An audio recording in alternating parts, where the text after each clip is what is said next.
about turning on the cameras and what that involves, and everybody follow along so you can see. But for the longest time, I did not know how to turn on these cameras. Maybe you can post it on our website. Okay.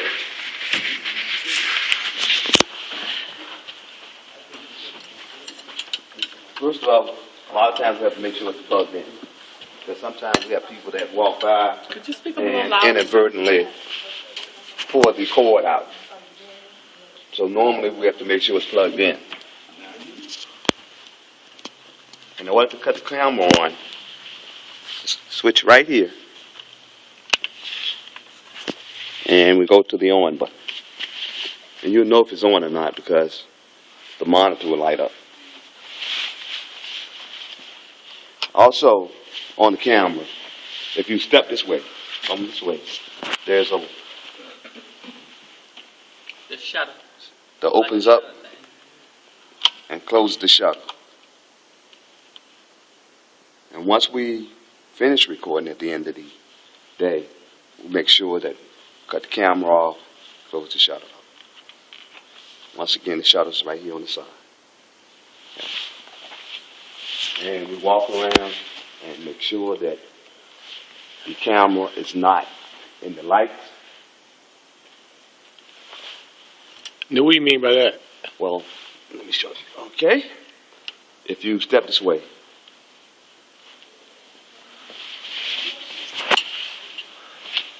That camera is focused up in the ceiling. Uh-huh. It shouldn't be showing that. Ah, okay. I got you. Normally, we want the camera to at least be showing the podium. If the camera is showing the podium, Okay, so we want the camera to show the podium. right. Okay. Now, those cameras over there, especially those cameras, because those cameras, camera 2 and camera 3 are the cameras that would most likely be showing the top, Okay. the lights at the top. So normally what we have to do is just make sure that we don't have those cameras showing those lights at the top. Now, was one person, because at one time we had mentioned that the director was responsible for kind of going around and The checking director is usually the person who, first thing in the morning, because the director is usually the first person, usually, not always, but the director is supposed to be, thank you, Byron, the first person here. But we're a team. So if the camera... So everybody gets here late. Right. Run, Forrest, run! If the director is not the first person here and the camera person is here before the director, that camera person makes sure that the cameras are all on, or, whoever has the knowledge to and is here first, that's the first thing that happens. Go grab that camera over there for me, if you would, and would you go grab that camera over there for me? And, because we want all 3 cameras on. All right? Go ahead. Also, when that person comes in, normally if it's a camera person, that particular camera person, if you know what camera you're going to be working on, you need to get it adjusted to that camera. You need to get a feel for that camera to make sure that you feel comfortable before the service starts. So in other words, if the service starts at 10 o'clock, we'll get here at 10:15 and try to get adjusted to the camera. Or get here at 10 o'clock and try to start getting adjusted to it, because once praise and worship starts, the camera starts rolling. So we are not, you don't want to be uncomfortable of running to the camera and then trying to get everything adjusted, unless there is a malfunction with the camera. That's something totally different than not being prepared when you stand in front of the camera at 10 o'clock. We had a malfunction one time before, right? And it was, so how do you, what's the normal process? If I'm a camera person and there's a malfunction, because this is going to be a training video. It depends on what the malfunction is. But when you're talking about live service, okay, the rule of thumb is when the service is live, not like when we're doing something like this or when we are at different little events, but when we're talking about live services are always all hands on deck. So every person's knowledge counts the moment that there's a problem. We don't... It's Don. Hi, Don. We don't sort of I don't know how to describe this, but it's not a step-by-step process. It is a what's the problem and who's seen this problem before and knows how to fix it, or if nobody's seen this problem before, everyone who can is trying to solve the problem. Because the problems in media, any problem in technology is varied. That sounds good, but the only issue that I would have with that is that everyone is not an expert.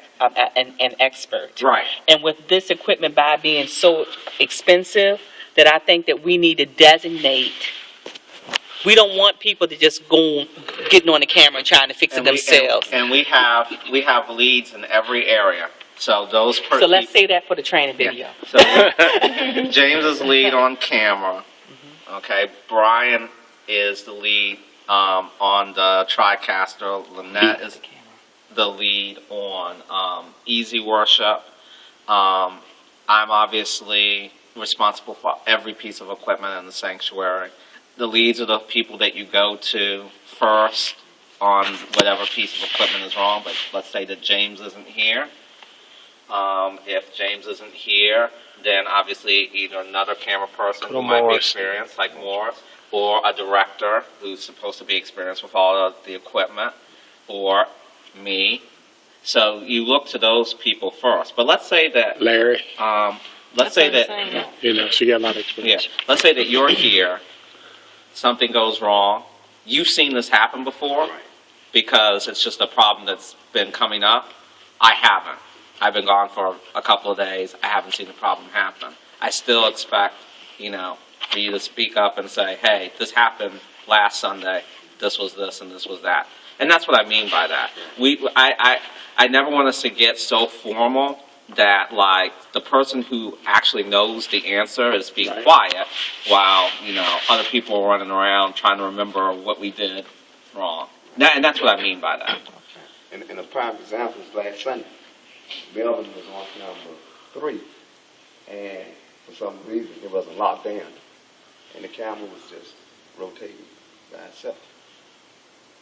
And we would, that's the first time I ever seen it because I never worked with this type of tripod. And I had to go to Byron to find out, if that particular camera had a remote on it. Because it was moving, and it was moving in a way that if you looked at it, it was a perfect pan. I like that. Because it wasn't locked down tight enough. It was moving. Well, we do definitely have different wells of knowledge, and I try to make sure that, especially during live service, that every well of knowledge that we have currently available in the building is attacking a problem, especially a significant problem. And of course we've got backup plans and backup plans for our backup plans and things like that. All right, we are going to... One other thing, the other thing too is anytime there is a problem, we should be filling out the incident reports. The reason for that is not just so that we have an understanding of what happened, but on the incident reports, it has what action was taken. So say you come in and there is something wrong. If you can't find anything or anyone, go to the incident report. See if something's on there that was happening with what you're doing or what the problem is, and it'll list who was at service, the leaders that were there, and then you know automatically who to go to as soon as you see them. Because you may have a problem with something, I'm the first person to come in. Well, I don't know what happened. But if you have the incident report, you can say, oh, well, James was here when it happened. Let me go get James. James can help me fix it. Because it's all on that report. And where are the incident reports? They're upstairs in the corner. I have to... In the corner... In the upper left-hand corner. Of the media room. Sitting in the Files. Okay. All over. So then, the Manila files. But Got it. we need to get a notebook to put those in. All right, we're going to head upstairs. Can I ask one Oh, question sure. about these We cameras? love Do they have to questions. be white balanced? The automatic. Yeah. It's We do have, automatic. right. Oh, you know a little bit, don't you, girl? You go on ahead, man. Most of the settings of the camera as far as their image, are handled by the TriCaster. We try to not have to work the cameramen any harder than they already have to work. And then we're going to talk a little bit more about the camera's functions when we come back to, this point in the service, as it were. What are the requirements to be able to be a camera operator? You have to be able to see. Immediately disconnect. That's all. Well, every position has to have leadership classes. I don't know. You have to ask James. Don't point the camera at me. Everyone here is pretty much almost done with their leadership classes. Thank you. I believe there's only 5 of us that have to finish. 3 of us should be finished on Sunday. If we take the classes on Sunday, the other 2 people have to get through them because they're relatively new. Right. One is relatively new, and another person's been with the church for so long that the classes kind of they didn't have them Right. yet. So we're really down to 5. By the end of this weekend, it should be 2, and those 2 people just have to finish up what they need to finish up. And one more piece, Morris was saying what are the requirements. One major requirement is basically stamina. Because to operate the camera, you're standing up longer than anybody else that's in the church, even the ushers. Because you're standing up from 10 o'clock. The pastor doesn't need to be standing up at 10 o'clock, if you notice. You're standing up from 10 o'clock until The stream ends. right. You're standing up from 10 o'clock until we do fellowship, right-hand fellowship, or basically, salvation. And even if they're having the praise dancers or Right. something special, you still got to stand up for You're that standing too. up. You may get a break in between the set, but you got to get Question right for back. that. Don't put it over here. Question for that. Since the I'll do just like, question for that. Since the cameras are stationary, why can't we have a chair or a bench or a stool? Because it's not like you have to move around with We've the actually camera. tried that before. Now, up here, Especially for this camera but that's right not here. safe. That's not Yeah, it's not That's not safe. safe. But we've actually tried that before. It does not work. Right. We've actually tried putting, in fact, in the old sanctuary, there used to always a chair right where the cameras are. Like you said, the camera people, it just doesn't work. It's very confining for them. It just has been tested and proven not to work. Because you don't, in order to operate the camera, a lot of times you got to see what's going on around you, not only by looking at the monitor, but looking around all the time.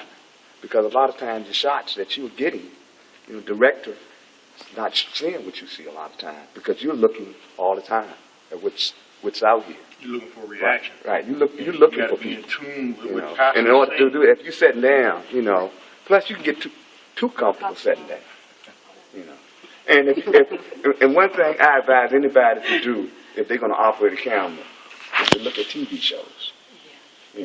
Look at a soap opera. Because that's one way to know what's going on because everything there is happening live. right. Or even the news.